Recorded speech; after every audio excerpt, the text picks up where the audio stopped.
পৃথিবীর প্রত্যেকটা দেশেই একেকটি বিজয়ের দিন থাকে। যেই দিনে তারা বিজয় অর্জন করে এরকম একটি দিবস সারা পৃথিবীর প্রত্যেকটি দেশেরই থাকে। বিজয় দিবস উদযাপন করা এটা আসলে একটা রাষ্ট্রের নাগরিক হিসেবে এটা একটা আনন্দ উদযাপন করা। আর এই আনন্দ উদযাপন করা, এই বিজয় দিবস উদযাপন করা যদি অব্যাহত না থাকে, তাহলে আমাদের পরবর্তী প্রজন্ম জানতেই পারবে না যে আসলে কত কষ্টের মধ্য দিয়ে এই কত চড়াই-উতরাই সংগ্রাম পেরিয়ে আমরা আমাদের এই দেশ পেয়েছি, এই স্বাধীনতা পেয়েছি। আমরা আমাদের স্বাধীনতা সুগম পথ পেরিয়ে পাইনি। ফুলেল পথে হেঁটে আমরা আমাদের স্বাধীনতা পাইনি।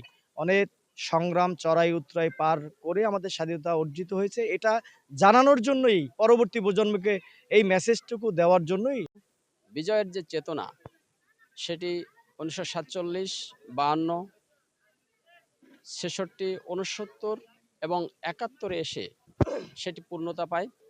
২৬শে মার্চ স্বাধীনতা ঘোষণার পর থেকে ১৬ই ডিসেম্বর এই ৯ মাস দীর্ঘ যে রক্তক্ষয়ী লড়াই, সেই লড়াই এবং সংগ্রামের ইতিহাসটা আমরা আমাদের তরুণ প্রজন্মকে জানাতে চাই। পাশাপাশি আমরা যে একটি আজন্ম মুক্তিকামী জাতি, সেটি ৯০-এর গণ অভ্যুত্থান এবং সর্বশেষ ২৪-এর জুলাই অভ্যুত্থানে সেটি আবারও প্রমাণিত হয়েছে। বিজয়ের যে ৫৪ বছর পার করে মানুষ প্রতি বছর তাদের মাঝে একটা দিন আসতো ১৬ই ডিসেম্বর স্বাধীনতা দিবস।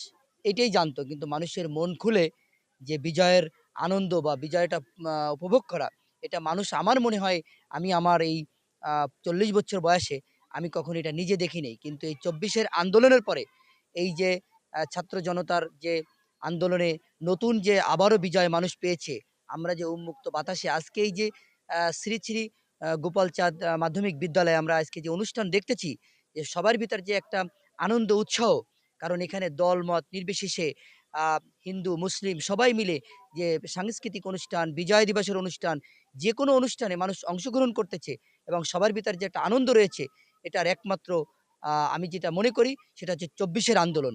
কারণ ২৪ আন্দোলনের পরে ছাত্র জনতা আমাদের মাঝে যে আ উৎসাহ উদ্দীপনা ফিরিয়ে দিয়েছে, আমরা যেন এই সকলে মিলেমিশে যেন একটা কল্যাণ রাষ্ট্র গঠন করতে পারি।